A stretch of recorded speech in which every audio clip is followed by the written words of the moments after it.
درمیان میں صرف عرض کر دوں کہ سورہ مبارکہ والعصر یاد ہے نا آپ سب کو؟ بسم اللہ الرحمن الرحیم والعصر ان الانسان لفی خسر الا الذین آمنوا وعملوا الصالحات وتواصوا بالحق وتواصوا بالصبر. یہ مختصر سا سورہ قیامت تک کے لیے تمام مسلمانوں کے لیے ایک مکمل دستور العمل ہے، فکری بھی عملی بھی مکمل دستور العمل ہے.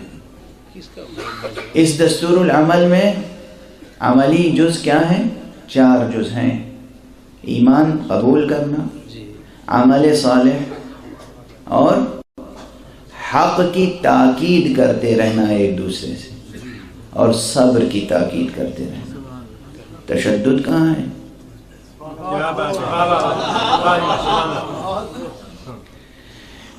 قرآن کا دیا ہوا دستور العمل ہے، ناقص نہیں ہو سکتا. قرآنی دستور العمل ناقص نہیں ہو سکتا. ہمیں تشدد کی کہیں بھی ضرورت ہی نہیں پڑے گی. اگر پڑھنے والی ہوتی تو کہیں اس کی گنجائش رکھی جاتی.